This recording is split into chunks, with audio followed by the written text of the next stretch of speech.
This is CJ. We can hear you and I can see the slides. Amazing. Thank you, CJ.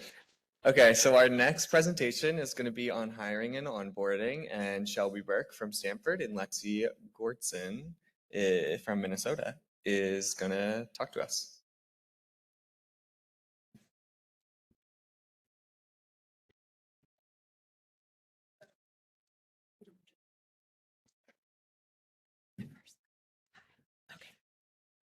Hi, everyone. Long time no see. I'm Shelby. I'm from Luso Packard, Stanford. And I'm Lexi from the University of Minnesota. And woo, and welcome. And we'll be speaking about hiring and onboarding today. So originally the plan was just to talk about onboarding, but as we started to talk about all the parts and pieces needed for onboarding, we kind of kept seeping into hiring, and we thought that this would be a valuable tool for some of you who are growing your teams and or hopefully adding coordinators so you're not a one-woman show. Just different tips and tricks that we've learned kind of throughout our experience bringing new team members on. And again, none of this is like the way you have to do it. It's more to start a conversation on what best practice could be or what works for your site. Yes, and we passed out a packet of papers that reference kind of to this presentation and maybe provide some ideas or inspiration for your own systems if you want to implement them. If you didn't get one, there's 2 more up front, and we'll reference it throughout the presentation. Okay, so just going over kind of the objectives for the hiring section of our presentation. So what do you need in a CRC and who are you really looking for? What do you need on your team and who are you looking for is a topic we'll discuss. Your institution's current practices are critical to knowing kind of how the system starts and where to go.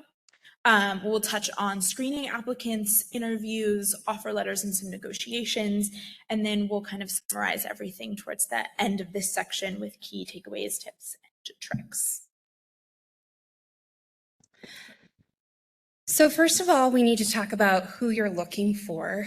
And many of us, I think, struggle at our institutions to figure out the budget and justification for hiring a team member. I think we are struggling, especially in critical care, not doing big business and industry trials, but a lot of NIH-based trials that are payments based on subject enrollment. And because of that, because of the changing nature of our units due to COVID, different diseases, it's hard for us to predict how many patients we'll have, therefore how much payment we'll get. Additionally, many of our studies don't actually pay the actual costs of running studies. And so for every employee you bring on, you inevitably, unless you have a very large endowment, will incur more costs the more that you bring on. And so it's kind of a cost benefit analysis and figuring out different funding structures. Earlier this year, I gave a presentation on feasibility and intake where we talked a little bit about this. Unfortunately, that was not recorded. However, I just got asked to present it again at the Capcorn meeting in a few weeks here. So we'll make sure that it's recorded and sent out with those slides for how you kind of assess what you need. Additionally, I think it's really important to talk with your current team members about the plan for study roles and coverage. Who does what, who's good at what, who's excited about what, and what you're looking for. Sometimes you might break it out by PI and all the studies that they have in their portfolio.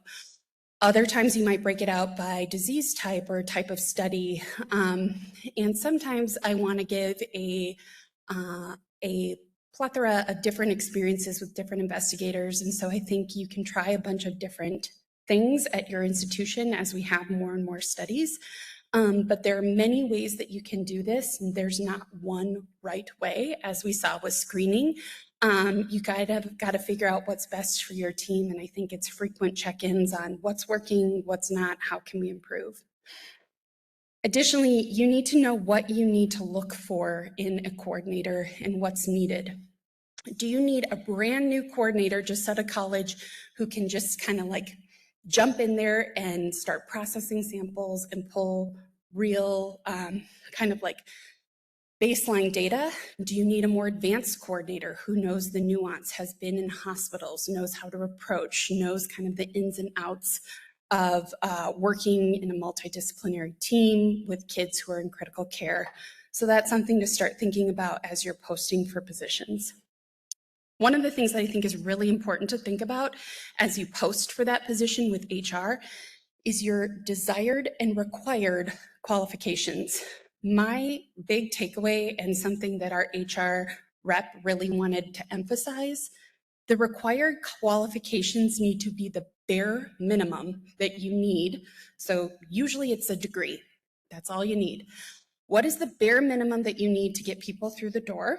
Because you don't want to pigeonhole yourself. You don't want to limit yourself so that you've boxed yourself in and fabulous candidates are not getting the opportunity to meet with you and be interviewed. I like to give the example that most institutions require that you have a bachelor's of arts or a bachelor's of science. I'm a bachelor's of music, and it took a team working with HR to redefine the required qualifications in order for me to be hired at the institution, and it took months for them to accept that a music major could do this. So don't pigeonhole yourself. Don't limit who you have coming through your door. I think a bachelor's of arts or bachelor's of science is very reasonable, but every once in a while you'll have a music kid who can do an okay job. The preferred qualifications is where you can get more granular. This is where you can really dive into your ideal candidate. Maybe has had previous experience working with children, has XYZ qualifications, and that then your candidates won't be screened out by HR. Again, it's great if you can find those things, but the required qualifications is what AI through our HR systems will screen out, so don't shoot yourself in the foot. One of the things that I think is really important, and it is like the forever motto of the coordinator group, is not reinventing the wheel. It's really important that you understand what resources for hiring have already been implemented, who's done what, who's hired what, who's written different job descriptions. Don't write from scratch if you don't have to. Take an idea and tailor it. Because I think sometimes too, just the work that goes into hiring somebody can seem so daunting. But half of the time, other hiring managers or even your HR group already has templates or examples from past candidates that you can reuse. I highly recommend looking through those with a fine-tooth comb, and again, going back through those required versus preferred qualifications to make sure that you're not limited. Ask around, get insight. I also recommend that you start saving these things, your job postings, your descriptions, etc., so that you have a database that you can go back to. Like, man, we had a great description for a drug trial. We're now going to do a drug trial and we want a similar candidate. You can already use that template and tool. The other thing that's most important when getting ready to hire somebody is know your HR contact, your HR representative. They're really there to help you through the process and give you insight, and also to really help advocate for your position and what you're looking for. I think too, sometimes we don't want to bother them, we don't want to pester too much, but as a lot of candidates are applying and they haven't had the opportunity to fully screen them, if you're in kind of a pressure cooker to get a coordinator started ASAP, you can always reach out and ask them to route them to you a little bit faster. The worst they can say is no.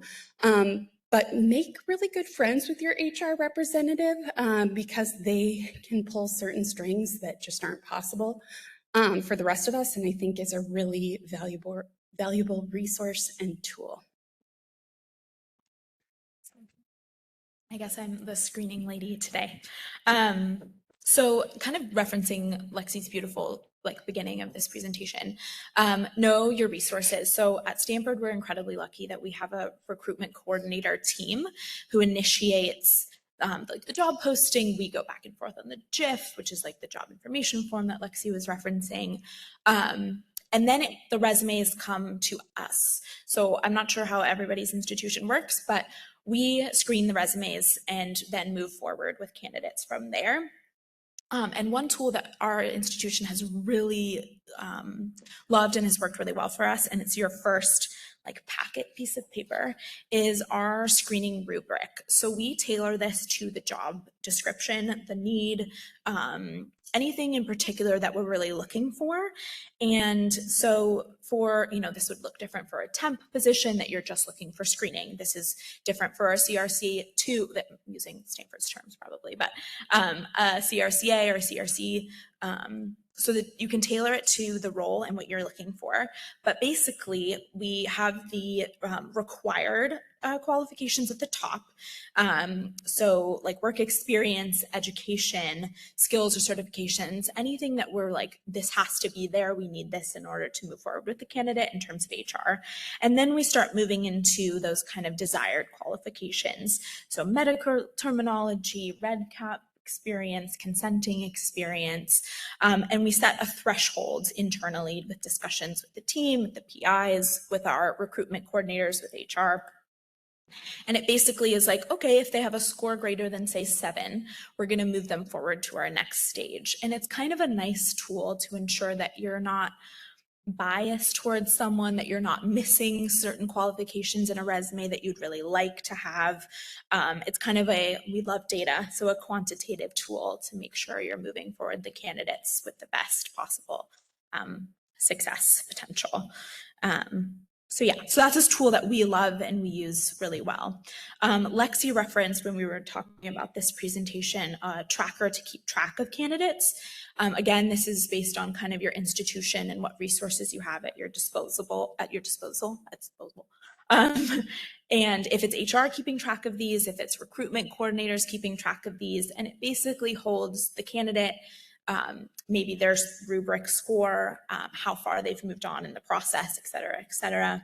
And then things to take note of before moving to interviews are just like, if you've had a struggle experience with a previous CRC on your team, or something that maybe didn't go well or went really well, make note of that either in your rubric or before you interview, to ensure that applicant, like, you're catching that in this screening process or in that beginning interview stage. So then interviews, the most fun and time-consuming part, I think, of hiring.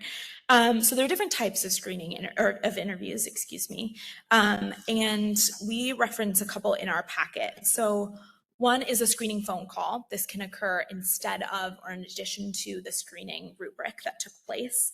And then there's blind interviews. So this is something that Stanford has implemented that we found actually works really well. It's a pseudo first stage interview, ensuring that things feel like good and we're not utilizing people's time on Zoom interviews or our PI's time that's like really hard to grab. So our blind interviews, this is in your packet as well. It's a script and we do it via Zoom chat. So it's there's no talking and you don't see anybody and it's de-identified, so each candidate gets a candidate number and we don't have any demographic information for them. So it's just like typing, kind of almost like a text conversation. And we ask some of those like critical interview questions that would like pathway fork us into one direction or the other. Either yes, we want to meet them in person and interview them more specifically, or no, I think based on this conversation, we don't need to move forward. So those have worked really well for Stanford, and I think it's something that hasn't maybe been utilized by many institutions. And then Zoom interviews, it can be individual, it can be panel based on time constraints. Panel is great if you're trying to grab everybody quickly, if you can find a time that works. An individual might be more prudent for their manager, if they're working directly with a specific PI, et cetera. And then, I don't know who does this much anymore, but there are in-person interviews if that's a necessary requirement or something that your institution requires. We don't do these anymore, but they are an option for sure. And then kind of thinking, so those are the types of interviews, but then who should be in these interviews? Whose opinion is most important to kind of catch the candidate and know if they're going to be a quality member of the team?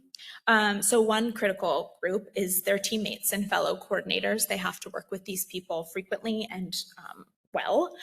So it's important to get their feedback. Their manager, so whoever they're directly reporting to, obviously should probably be in the interview timeline. Potentially their managers, depending on how your institution works and if that is a lot of direct contact or not. PIs in general, but also specifically if there's a project you know that this coordinator will be working on, ensuring that that PI meets them before they're hired. And then potentially like the chief of the division or a research director, so they can also weigh in. So one thing I would just want to mention is like, be aware that too many cooks in the kitchen is sometimes too many cooks in the kitchen. And I think it's really nice for that first Zoom interview to maybe have it be the hiring manager and maybe one team member where you can have a conversation. It's just like our consenting. It's supposed to be a conversation where we have questions that kind of guide the conversation. We included an example of some of the questions we ask at the University of Minnesota. But I really recommend too that the hiring manager be at those other meetings if possible. Sometimes you might have a long-winded PI who really just likes to go off on a tangent and you have 30 minutes and you need to pull it back. So some things I also recommend is prepping the team ahead of time about what you found out about this candidate, why you like them, and some questions that you think might be valuable. I think our PIs really appreciate it when we bring things to them for them to help ask and get insight. I just also like I said, be aware of too many cooks in the kitchen. As a new candidate, maybe a brand new graduate, it is overwhelming to have 7 doctors staring you down. And do the 7 doctors have the time? And do all the 7 doctors even really want to be there? Maybe you kind of parse it out. I'm going to have these doctors do this candidate, these doctors do this candidate. It can be a really intimidating process, but I think it's really important for our PIs to be there to give insight and input, and for a hiring manager to kind of come alongside to be the MC, to kind of wrap things up, move things forward, make sure that everybody's getting the opportunity to ask questions and that it is valuable for that candidate. Yeah, thanks, Lexi. That's completely true. I also think PIs sometimes have a little bit of a different prioritization in interviewing than maybe a teammate or a manager would, where it's like, oh yeah, you seem smart and you can do this and that. And you're like, oh, but are they the right fit? Do you think talking with families would really be great? Like, you know, I think it's important to have the hiring manager in those interviews as well. I completely agree. Is this me? Okay, great. So yeah, just making sure. So this is going to be kind of, we would love your opinions too. I think questions during interviews are obviously the most important, or one of the most important things that you can kind of collate beforehand to make sure you're getting the information that you need out of an interview while also ensuring it's a conversation and you get to know the person and personality. So some examples of good questions that we've asked and that we've found are good to either like kind of filter out people that might not work or filter in people that you weren't maybe expecting, or that they really correlate with performance on the hiring, like official hire end of things. So obviously coordinators, we problem solve all day, every day. So it's important to maybe ask, like, how do you solve a problem? Can you give an example of problem solving? And then what was the end result? Because it's nice to know, like, here's how I problem solved it and it really didn't work out. That's valuable, but maybe that's like, red flag. How would coworkers at your current or most recent job describe you? I think self-awareness in this job is also pretty critical. And so I like using that question, and I think it helps them tailor into qualities about themselves that are good to know. I love this question. This is one of my favorite ones, is what is your ideal working environment? I don't include any of the parentheses components because I like them to offer what their ideal working environment is, and you can see if it matches what you are able to offer. If they say their ideal working environment is fully remote and you're a fully in-person job, that might not be a great fit, and there might be resentment on either end. If they say, I love working in large groups, but you're focusing maybe on projects that are a little bit more individualized, maybe that's not the right fit for either of them. So this is a nice like double check that you can offer what they would like. Future goals and aspirations. This also ties into timeline. So again, like Lexi mentioned, it's hard. This is a lot of work to put into hiring and onboarding a new CRC. And so it's sometimes a little bit frustrating when you're like, oh, we love you, but you're leaving in 9 months because you're currently applying to medical school. So that's just something to keep in mind. And you want to know what their goals are. If their goals are to be a future like clinical research manager, maybe that's something you take into consideration versus someone who might be going to medical school in 9 months. And then transparent about expectations. That's just what I mentioned with kind of what you would like to ensure in your CRC timeline. And then a start date. Sometimes they're like, oh yeah, I'm traveling for the next 3 months. I'll see you in December. And you're like, ooh, that's not going to work for me. We need you now and soon. And then this is also a great point Lexi brought up during our conversation, was to ensure that the candidate has time to ask questions too. I think this is one of the best filters in an interview, is if they say, oh, I have no questions, you're like, Red flag. yeah. Did you look at the institution? Did you look at the job? Do you really know what the expectations are? Like, I think it's a very good barometer and filter for who's actually very interested and who might not be. So we were wondering, as we kind of are going, and this is wrapping up the hiring section, what are some interview questions that you guys have asked or been asked that you really enjoyed? Just because we can continue to kind of build our Rolodex of questions. I'll share one of my favorites, and one of our previous coordinators, it was the crystallizing moment that she knew that this was going to be the right job for her for that time in life. And I got my hand slapped for asking it because it's not part of the job. I still ask it. Critical care is a lot. We see kids who are dying or die, kids who are in rough shape. What do you do outside of your 9 to 5 for self-care? What gets you excited? What are things that fill your tank?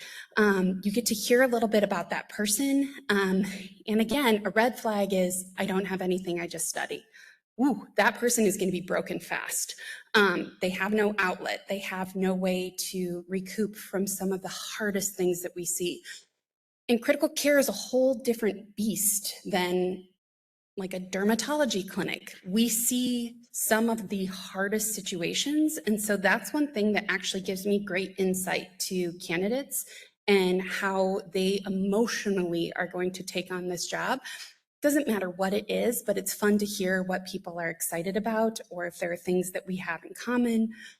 So that's one of my favorite questions. Do any of you out there have favorite questions that you've asked or been asked?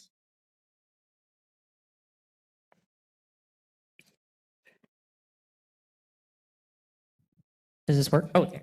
One of my favorite questions to ask future employers is like, why do you like your job? Like, what is your favorite part of the job? What makes you get out of bed every day? Because I want to see like, what's the environment like that I'm going to be working in? And it gets me a glimpse of like why you like to be there. So.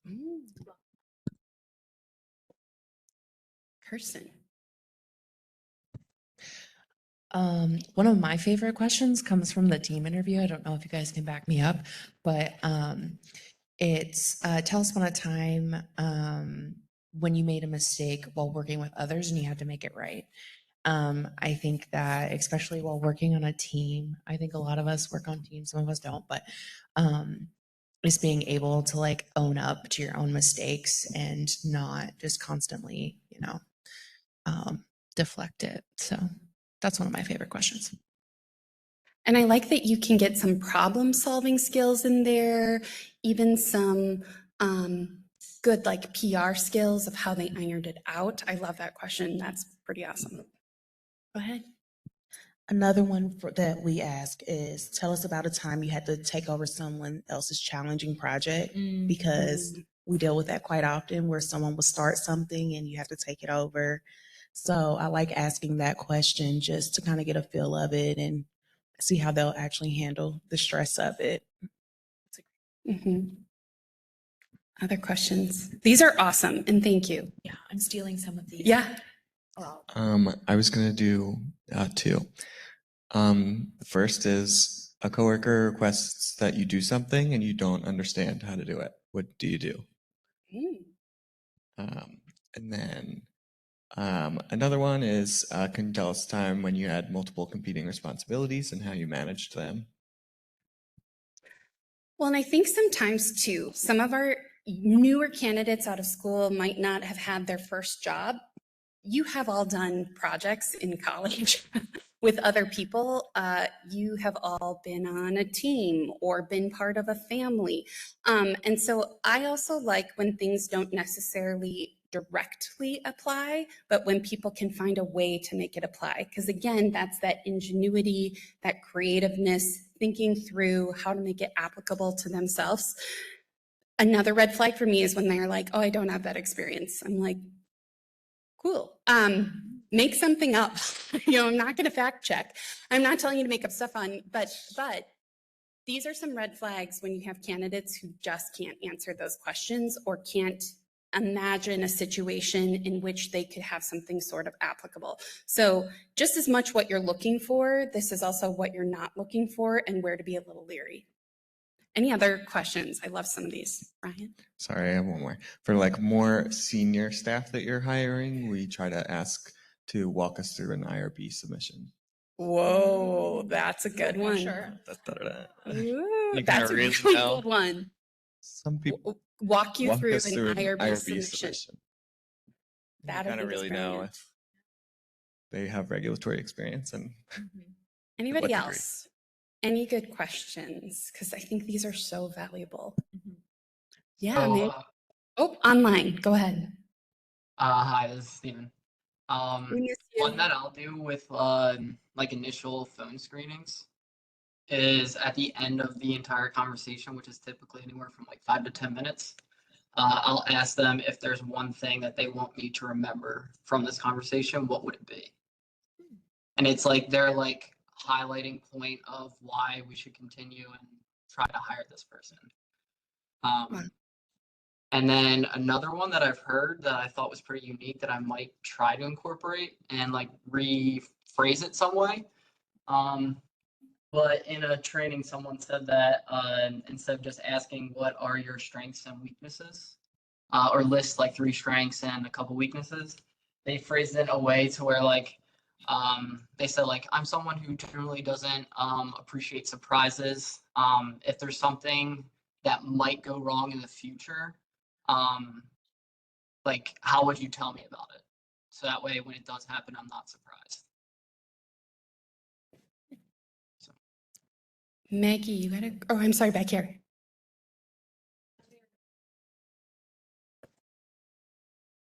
I think a very simple, direct question is, why do you want this position? Kind of gauges their understanding of what the environment's like and what they're looking for, which is very simple.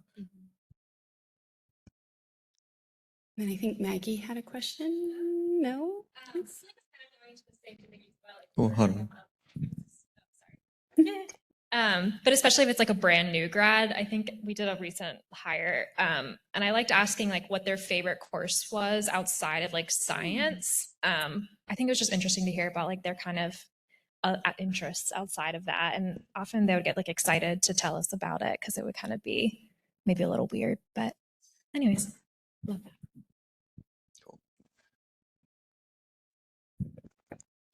Hello. Oh, my favorite question is always describe yourself in one word. And Wow. when you go with that, you kind of feedback on like, what are you going to say after, you know what I mean? And I'm always like dynamic. And it's like, well, why? And it's like, that's how I feel. So it's just one, one thing. And you can kind of teeter off of it from just describe yourself in one word. I love that. Yeah, it's nice to have those questions that like, again, more questions. For sure. I feel like maybe kind of basic, but just what's your communication style and like how I feel like especially for our line of work, I mean, I use Slack, Teams, Epic Chat, phone calls, video chat, like, and there's so many, and there's different people you're communicating with, whether it's between your team members, patients and families, doctors, like not, I guess a little bit more specific than just what's your communication style. It's like, are you comfortable communicating with various types of people in different areas, and working with different platforms and being adaptable to all those different things, because you have to switch your verbiage between when you're talking to a patient and a family to when you're speaking to the attending physician and things like that. Yeah, totally. I think we have one You over got there one more? as well. Just while the microphone is being vibrated. Something I like to ask too, as like if I'm going to be managing the person, is I ask like, what are you looking for in a manager? Because I find that that's super important for me to know to make sure I can offer them the best experience as well. This is not a question per se, but I've been in research a really long time. And I think what Amanda was saying about communication styles, younger generations don't have the same communication styles that those of us who are older, going to engage somebody at the front line, a bedside nurse, sometimes can be challenging for younger folks, or even having a communication on the phone. I mean, I see this all the time where coordinators will say, I'm not comfortable talking to somebody on the phone. Can I just email them? Can I just video chat?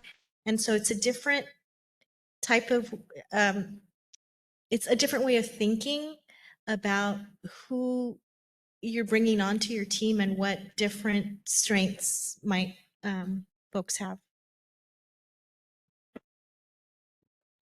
Any other last questions? I think it's also really cool to review people's resumes, weird, and then tailor some questions to them about their experiences back in the day. I had somebody read my resume and see that I was an opera singer, and they asked me the question, if right now in your life was the ending scene of an opera, how would it go out? And I was like, whoa, wow. But again, you are trying to get people to think with tools and experiences that they have. And it's really fun to hear the creativity behind it, because being a coordinator is being creative. It's thinking on your feet. It's being asked questions that you don't know the answer to sometimes. And you have to reassure the family that you've got it enough to get the question answered for them, or you can kind of like smooth things over until you get back to them. And so I think a lot of these questions are great ways to gently see if they have chops, especially for critical care research, which I think is an entirely different beast. And I think sometimes too, people don't know what they're getting into with critical care research. And so I think it's important as the hiring manager to tell a little bit about what you're going to see in the room and what you're going to experience. Are you going to be there when a child is dying? Different protections that we have at the U, where we put up barriers if we're at end of life, but it's things that are good to know, because I have had coordinators who, holy smokes, critical care was not their jam. It terrified them and broke them, and it's a really hard place to be. And so I think it's on us as hiring managers to kind of paint the scene to see if they're up for the challenge. And it's not to scare people away, but to be honest about what we're seeing and what we're up against, and the types of families that we're going to be communicating with, because you want to let them know right away what this is so that they're not taken off guard and show up on the unit and say, what did I get myself into? So I think that's important to articulate. I think one of the questions too that we're asked a lot, and I'm always like, how do I describe this, is what does your typical day look like? It's anybody's guess. But to have some examples of things that we do in a typical day, what it might look like. And this is a great opportunity for you to have different coordinators who coordinate other projects within critical care to kind of weigh in on what that might look like. But that's one, be prepared for. You get asked it a lot. And I think for us, we don't have typical days. But that in and of itself is an answer to people like, do you like repetition and consistency? Because that's not this job. And so I think like those are important things to prepare people for. So yay, you found your final candidate. There are a couple things that I recommend. One is talk to your HR team about how they do reference checks. You'll see attached here a system that we use at the University of Minnesota called Skills Survey, where we can take any number of references, but they usually ask for 4 to 5. And then we get kind of an average of the results. I intentionally omitted some of the narratives about what a good employee has or what a candidate might be lacking. But what I really like about this system, if you don't have one, is it breaks down a little bit about, in their reference, the supervisor, like a manager position versus just all references together. And then this is in black and white. We will be sending out emails with all of these, but they have like a red, yellow, green risk caution target for us. So we can really quickly look and see what might be issues with this candidate. And what's really great is they can send this survey out. It goes really quick, and we usually get very good references back in a short amount of time. And it's very important for us to see those red flags. And I think when we're not on the phone with these references, we get sometimes some of the most accurate and honest answers. Just remember, though, that when people choose their references, they're choosing the people who liked them the most. Although we did have a candidate who chose somebody who did not like them, and their references were rough. So be careful who you choose for references. But know that it's already skewed in their favor. I think too, if their references are saying they have nothing they can improve on, they're great, that is also a red flag. Like, where can we improve? So things to just kind of look out for. This is one tool. Prior to this, we did phone references where I wanted to talk to people. I did not want to give them the opportunity to sit at their computer and craft the most perfect reference. I wanted real time. What do you think? Where am I going to need to work with this coordinator? Where is this coordinator going to take off? What do you see for their future and how we can best support them? And so I personally like the live real time phone calls. And if you have some questions, it's a good resource to use. But again, ask your HR team what they do for references, how they run the system at their institution, and what people like. So for hiring, every institution has a different practice. This is just an example of what we do at the University of Minnesota. So going into these positions, we have salary ranges for each candidate level, CRC 1, 2, 3. I personally like to, and have had very good response from our HR team to advocate why we should be paid more than other coordinators as critical care coordinators versus dermatology or maybe endocrinology. In what we're seeing every day, what we're encountering, how hard it is to work with these families, and HR has been really responsive and has bolstered the pay rate. So our coordinators are some of the highest paid of the coordinators at the U. Still, that's not saying much because we're in academia, but advocate for your coordinators. Right now, we're losing people to business and industry. How do we get them to want to work for us?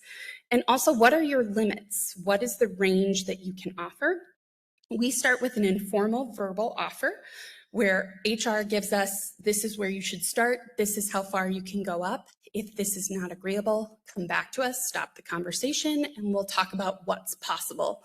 And I feel like this is a great way to give us a little bit of independence and autonomy. I also like to go in right away saying I advocated and fought really hard for a higher salary. Is this agreeable? I think employees like to see that they haven't even started and already you're in their corner and you want the best for them, and especially in critical care. So starting with the informal verbal offer, once you come to terms that are acceptable, start date and starting salary, that's when you can reach out to HR for that formal offer letter where you get it signed by your candidate and brought back to you. But again, ask HR what's done at your institution. How is it done? Sometimes HR is the one who negotiates salaries. Once you give kind of the, we'd like you to start, I'm going to, refer you back to HR and they'll kind of go over the process with you. But I really appreciate that we are given the opportunity by the University of Minnesota to start those conversations with our potential candidates. So before you do anything, make sure you know what your own internal system does. Awesome. Yay. So just kind of summarizing this section of hiring, which is a beast. No, the state law is related to hiring in your state. California has a salary disclosure law where all ranges are shared in the job description. And so just be mindful of that when you know you're going into an offer, that they know exactly what the high range of that salary is and anything related to HR requirements. If you're struggling to find a qualified candidate, you can post to a job posting site. But I do know that there's like cost requirements to that. So if that's a part of your divisional resources and funding and cost, they're willing to pay for it, then that's an option. And then making sure that you ask HR to refresh the job post on whatever like board you're having. Stanford uses this thing called Talio, and the jobs go away after 2 weeks. So it's good to be mindful of like, oh, this is the pool of candidates, but actually if we refresh, we'll get a new pool. And then template everything. A lot of hiring and a lot of this interview session like thing is the same and standardized over and over and over and over again. So if you have a template set, it takes a lot of the work out of it, because we know like with interviews, with resume screening, with HR contact, this takes time that we often don't really have. So just template everything, and it's really helpful. And we'll send some of those templates in your Sorry. email. Yeah. So I know we're getting close-ish to time. I think we are aiming to be done at 1. What time is Josie supposed to start? Does anybody have the schedule? 15 more minutes. We can do it. We in can do 15 this. minutes. Yeah. And this will be sent along with everything, and we're here for questions. So now we're going to segue into onboarding, and we'll come back for questions at the end. So in the onboarding section, our objectives are where to start before they start. What do you get out to people? What do they need to know before they show up on campus? Setting expectations for your current team, your future employee, your PIs, other team members. What is needed for a new CRC? Different ideas for staff manuals, and then the key takeaways, tips, and tricks. Okay, where to start before they start. I love this because I'm an organizational nut.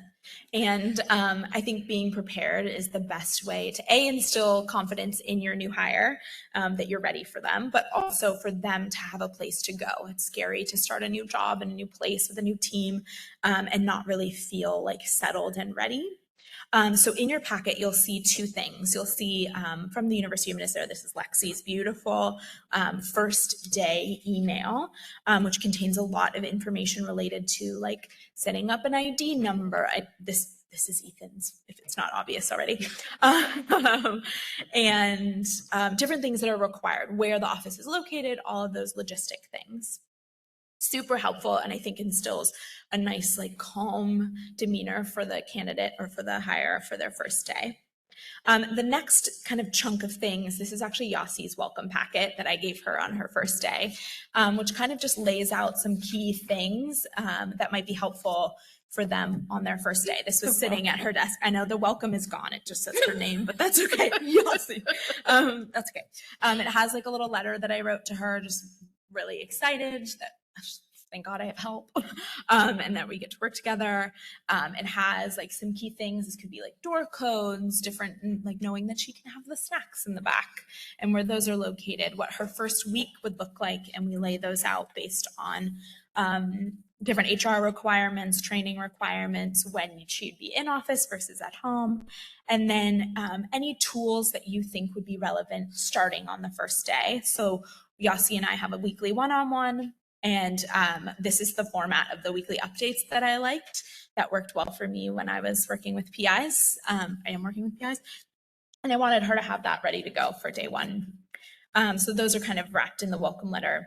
Any documentation that HR needs, any trainings that need to be initiated, any Epic Access logins that need to be initiated, those can take a really long time.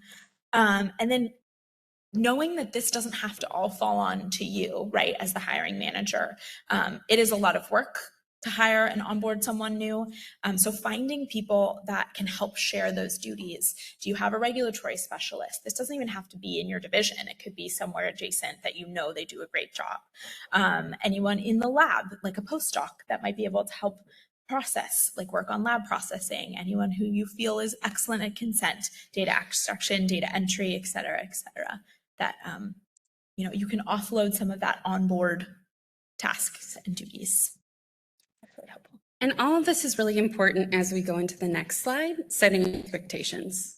I am going to be fully transparent. I'm still struggling with this as we bring on new coordinators. I think 2 years ago when we brought on Liz and Katrina, we had a very different caseload. And we always had this circumstance where in the summer, it was just like crickets. We didn't do anything. We were desperate for projects to do. We told Ethan that, and we made a fateful error. And then our first week of having Ethan fully on board, we had 13 enrollments in 1 week, a bunch of precise, and it was mayhem. And I did not set the expectations with the PIs that we are down a person while there is a warm body here. Unfortunately, he does not know the ins and outs of all of our protocols. Unfortunately, USPI don't know the ins and outs of our protocols.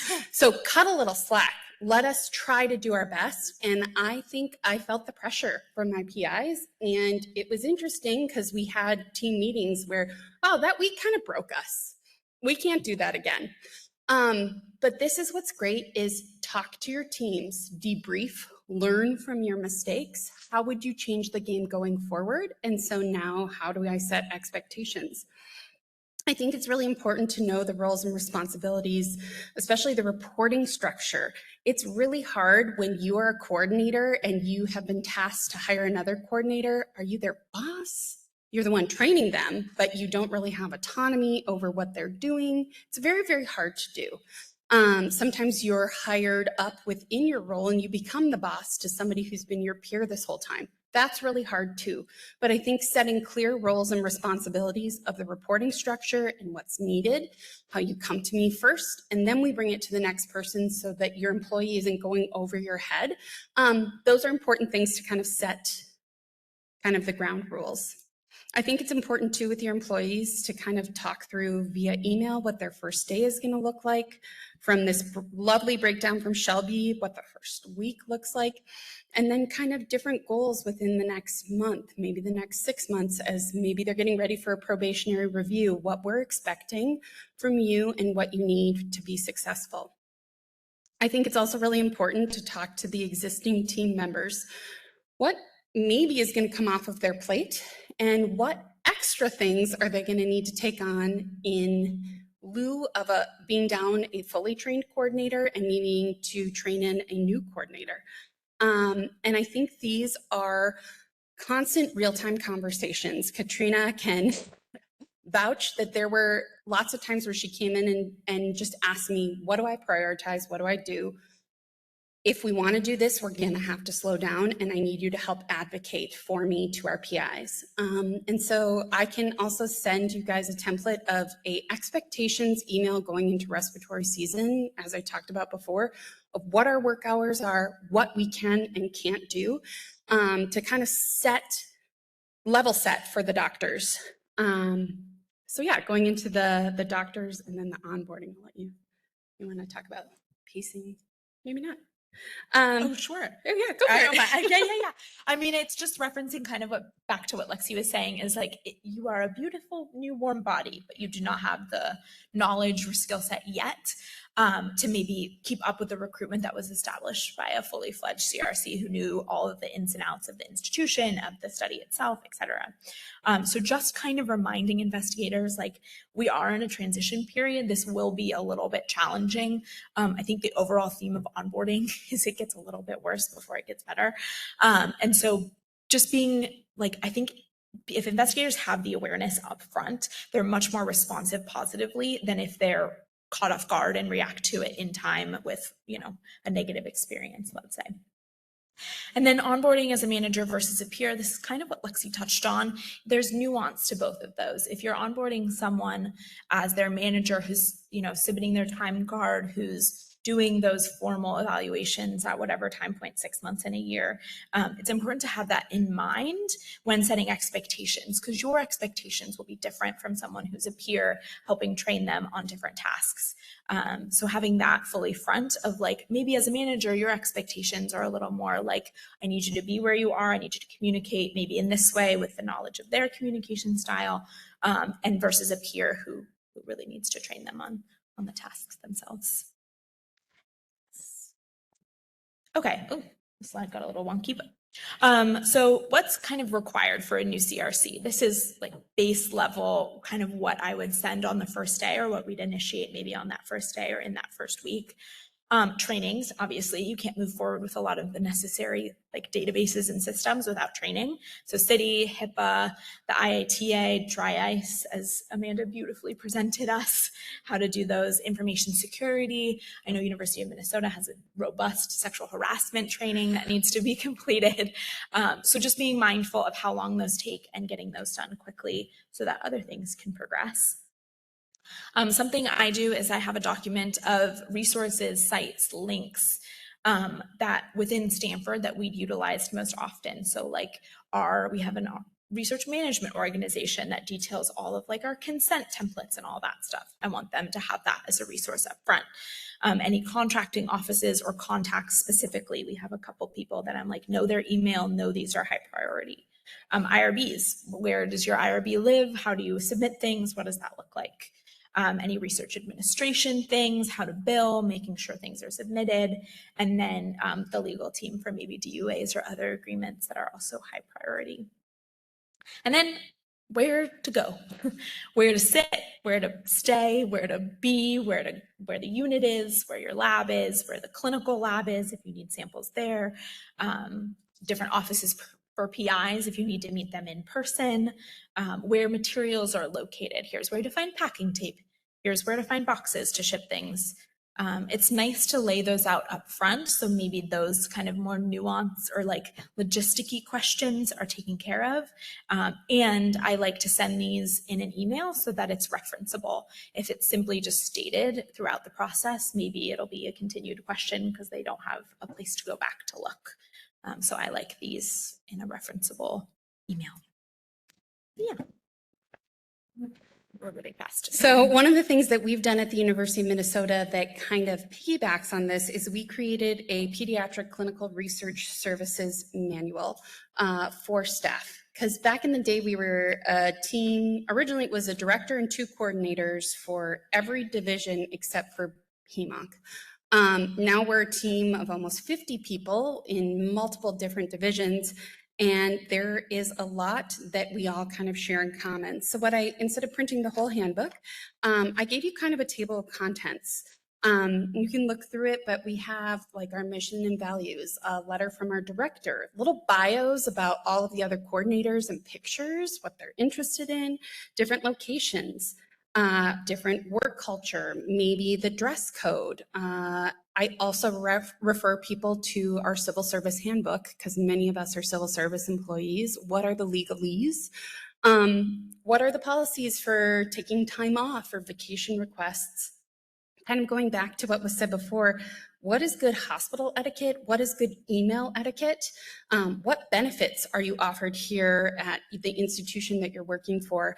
And so I wanted to share the table of contents for you guys to maybe potentially start creating these resources yourself. I know that I've shared this with a couple of people and it has been really valuable for them, and it was a labor of love to get this up on its feet. But I think it's important things, one easy resource, and with it being digital, you can control, find, and get all the stuff that you need. And then lastly, we have our takeaways. Yes. So we're done, almost. Promise. So opportunities to keep busy at the beginning of training, kind of like we said, there's this weird, like simultaneous, very fast pace and lull at the beginning where you're not quite trained, you're not quite ready to be on your own. There's some downtime, and I think shadowing, Lexi talked about this a lot, and I think this is a wonderful opportunity. It gets them used to the unit, it gets them used to the sounds, the smells, the noises, all the things that go around with the unit, the faces that are in there. They can be introduced by people. So shadowing in the unit and other research groups, it's always fun to have like new hires come back and be like, I think this system is like implemented really well. And then it's something new for your team. Get metrics. We always talk about how data is power. So knowing in advance how long it takes to get access to things like badging, epic access, personal amendment to get approved with your IRB. So they know like timeline expectations. So it's not something that they're like, oh, I thought it would be approved in a week. And you're like, no, it takes a year. So we all know that scenario. And then local and external trainings, we talked about this. That's kind of that upfront thing that you really need to take care of in order for the rest to start. And like I said, onboarding, it's going to get a little worse and busier before it gets better. But that new person, if you pour into them, they're going to be a wonderful asset to your team. I think that's it. That was a lot. Does anybody have any questions, comments? And we can answer questions later. But we will send out these tools in color. Yes, in color. I apologize, I couldn't get color. But hopefully that was valuable.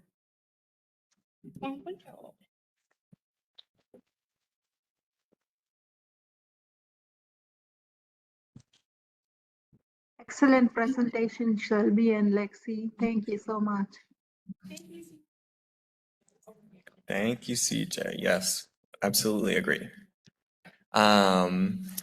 Last up is Josie Hensley, who's going to be coming and talking to us about PICU Data Collection 101.